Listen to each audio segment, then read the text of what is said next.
بن عفو رضی اللہ عنہ چیتے کی سی تیزی سے دوڑے، یہاں تک کہ وہ حملہ آوروں تک پہنچ گئے۔ جو ہی انہوں نے حملہ آوروں کو دیکھا، ان پر تیر اندازی شروع کر دی۔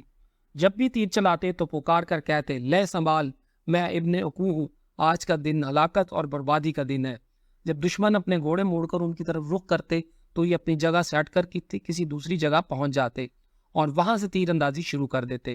یہ مسلسل اسی طرح کرتے رہے، دشمن کے پیچھے لگے رہے۔ دشمن ان کے تیروں کا شکار ہوتا چلا گیا۔ خود حضرت سلمہ بن عقو رضی اللہ عنہ کہتے ہیں، میں بھاگ کر ان میں سے کسی کے سر پر پہنچ جاتا، اس کے پیر میں تیر مارتا، اس سے زخمی ہو جاتا، لیکن جب ان میں سے کوئی پیچھے مڑتا تو میں کسی درخت کے پیچھے چھپ جاتا اور پھر اس جگہ سے تیر اندازی کر کے حملہ آور کو زخمی کر دیتا یا پتھر ان پر گرانے لگتا۔ میری اس تیر اندازی اور پتھروں کی بارش سے وہ بری طرح تنگ آ گئے، یہاں تک کہ میری تیروں کی بارش نے انہیں بھاگنے پر مجبور کر دیا۔ زخمی ہو کر بھاگنے والوں نے 30 سے زیادہ نیزیں اور اتنی ہی چادریں راستے میں گرا دی تاکہ ان کا بوجھ کم ہو اور وہ آسانی سے بھاگ سکے۔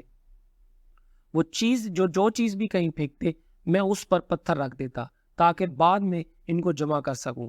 غز میں ان کے پیچھے لگا رہا، یہاں تک کہ سوائے چند ایک کے وہ تمام اونٹ جو رسول اللہ صلی اللہ علیہ وآلہ وسلم کے تھے پیچھے رہ گئے۔ دشمن آگے نکل گیا اور خود میں بھی ان کے تعاقب میں ان اونٹوں سے آگے نکل آیا۔ اس طرح میں نے حملہ آوروں سے تمام اونٹ چھڑا لیے۔ حضرت صلی اللہ علیہ وآلہ وسلم کو جب سلمہ بن عقو رضی اللہ عنہ کی پکار کے بارے میں پتہ چلا تو مدینہ منورہ میں اعلان کرا دیا کہ اے اللہ کے سواروں، تیار ہو جاؤ اور سوار ہو کر چلو۔ اس اعلان کے بعد گھڑ سواروں میں سے جو صحابی سب سے پہلے تیار ہو کر آئے وہ حضرت مقداد بن عمر رضی اللہ عنہ تھے۔ انہیں ابن اسود بھی کہا جاتا تھا۔ ان کے بعد حضرت عباد بن بشر رضی اللہ عنہ آئے، پھر حضرت سعید بن زید رضی اللہ عنہ آئے، پھر باقی گھڑ سوار صحابہ حضور اقدس صلی اللہ علیہ وآلہ وسلم کے پاس پہنچ گئے۔ حضور اکرم صلی اللہ علیہ وآلہ وسلم نے حضرت سعید بن زید رضی اللہ عنہ کو ان کا سالار مقرر فرمایا اور حکم فرمایا، تم لوگ روانہ ہو جاؤ، میں باقی لوگوں کے ساتھ تم سے آ ملوں گا۔ چنانچہ یہ گھڑ سوار دستہ دشمن کی تلاش میں نکلا اور دشمن کے سر پر پہنچنے میں کامیاب ہو گیا۔ سواروں میں سب سے پہلے جو شخص دشمن تک پہنچا ان کا نام محدر بن فضلہ تھا۔ انہیں اخرم اسدی بھی کہا جاتا ہے۔ یہ آگے بڑھ کر دشمن کے سامنے جا کھڑے ہوئے اور بولے، اے ملعون لوگوں، ٹھہر جاؤ، مہاجرین اور انصار تمہارے مقابلے پر نکل پڑے ہیں۔ اخرم اسدی رضی اللہ عنہ سب سے پہلے دشمن کے قریب پہنچ گئے، ان کی طرف بڑھنے لگے تو حضرت سلمہ بن عقو رضی اللہ عنہ نے اپنے مورچے سے نکل کر ان کے گھوڑے کی لگام پکڑ لی اور بولے، اے اخرم، ابھی دشمن پر حملہ نہ کرے، رسول اللہ صلی اللہ علیہ وآلہ وسلم اور ان کے اصحاب کو آنے دے۔ یہ سن کر اخرم اسدی رضی اللہ عنہ بولے، سلمہ، اگر تم اللہ تعالیٰ اور قیامت کے دن پر ایمان رکھتے ہو اور یہ جانتے ہو کہ جنت بھی برحق ہے اور دوزخ بھی برحق، تو میرے اور شہادت کے درمیان سے ہٹ جاؤ۔ ان کے الفاظ سن کر سلمہ رضی اللہ عنہ نے ان کے گھوڑے کی لگام چھوڑ دی، فوراً آگے بڑھے، انہوں نے وار کر کے ایک دشمن کے گھوڑے کو زخمی کر دیا۔ اسی وقت ایک اور دشمن نے اخرم اسدی رضی اللہ عنہ کو نیزہ دے مارا، وہ شہید ہو گئے۔ ایسے میں حضرت ابو قتادہ رضی اللہ عنہ بھی وہاں پہنچ گئے۔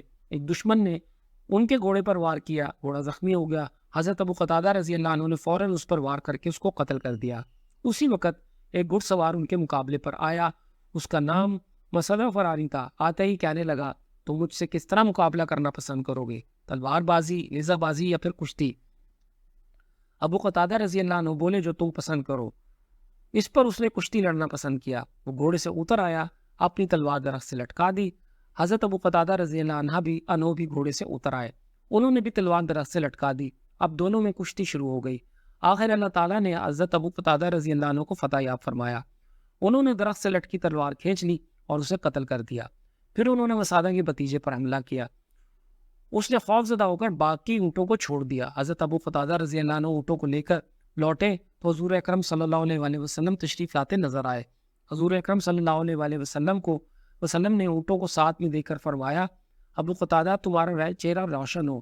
اس پر انہوں نے کہا، اللہ کے رسول صلی اللہ علیہ وآلہ وسلم، آپ کا بھی چہرہ روشن رہے۔ اس کے بعد آپ صلی اللہ علیہ وآلہ وسلم نے ان سے فرمایا، اللہ تم میں، تمہاری اولاد میں اور اولاد کی اولاد میں برکت عطا فرمائے۔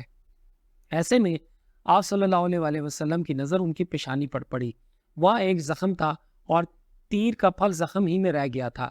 حضور نبی کریم صلی اللہ علیہ وآلہ وسلم نے تیر کا وہ حصہ آہستہ سے نکال دیا، پھر ان کے زخم پر اپنا لعاب دان لگایا اور اپنی ہتھیلی زخم پر رکھ دی۔ حضرت ابو قتادہ رضی اللہ عنہ کہتے ہیں قسم ہے اس ذات کی جس نے آپ صلی اللہ علیہ وآلہ وسلم کو نبوت سے سرفراز فرمایا، آپ صلی اللہ علیہ وآلہ وسلم نے جو ہی زخم پر ہاتھ رکھا تکلیف بالکل غائب ہو گئی۔ اس کے بعد حضور نبی کریم صلی اللہ علیہ وآلہ وسلم نے حضرت ابو قتادہ رضی اللہ عنہ کو مسادہ کا گھوڑا اور اس کے ہتھیار عطا فرمائے اور انہیں دعا دی۔ حضرت ابو قتادہ رضی اللہ عنہ اور حضرت سلمہ بن ابو رضی اللہ عنہ کے بارے میں حضور نبی کریم صلی اللہ علیہ وآلہ وسلم نے اس موقع پر فرمایا، ہمارے سواروں میں بہترین سوار ابو قتادہ ہیں اور ہمارے پیدل مجاہدین میں بہترین پیدل سلمہ ہیں۔ پھر حضور نبی کریم صلی اللہ علیہ وآلہ وسلم مدینہ منورہ کی طرف روانہ ہوئے۔ کچھ دن بعد حضور اقدس صلی اللہ علیہ وآلہ وسلم نے ایک خواب دیکھا، یہ کہ آپ صلی اللہ علیہ وآلہ وسلم اپنے صحابہ کرام کے ساتھ امن کی حالت میں مکہ میں داخل ہو رہے ہیں۔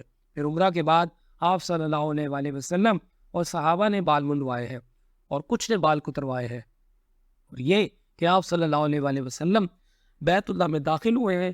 پھر آپ صلی اللہ علیہ وآلہ وسلم نے بیت اللہ کی چابی لی اور عرفات میں قیام کرنے والوں کے ساتھ قیام فرمایا۔ نیز آپ صلی اللہ علیہ وآلہ وسلم نے اور صحابہ نے بیت اللہ کا طواف کیا۔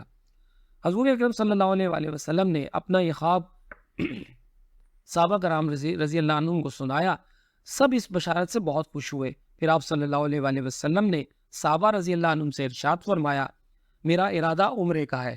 یہ سننے کے بعد سب نے سفر کی تیاریاں شروع کر دی۔ آخر ایک روز حضور اکرم صلی اللہ علیہ وآلہ وسلم عمرے کے لیے مدینہ منورہ سے روانہ ہوئے۔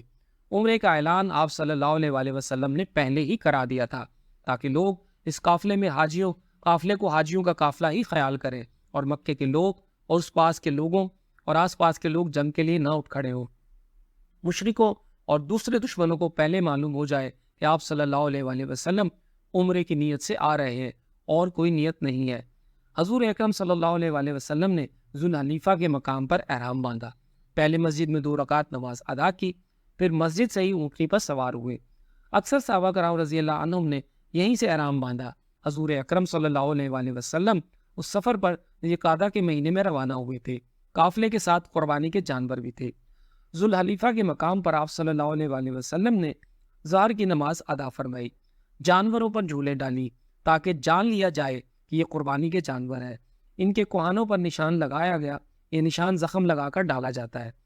اس سفر میں آپ صلی اللہ علیہ وآلہ وسلم کے ساتھ 1400 صحابہ کرام رضی اللہ عنہم تھے۔ کیونکہ حضور اکرم صلی اللہ علیہ وآلہ وسلم عمرے کی نیت سے روانہ ہوئے تھے، اس لیے آپ صلی اللہ علیہ وآلہ وسلم کے اور صحابہ کے پاس سوائے تلوار کے اور کوئی ہتھیار نہیں تھا۔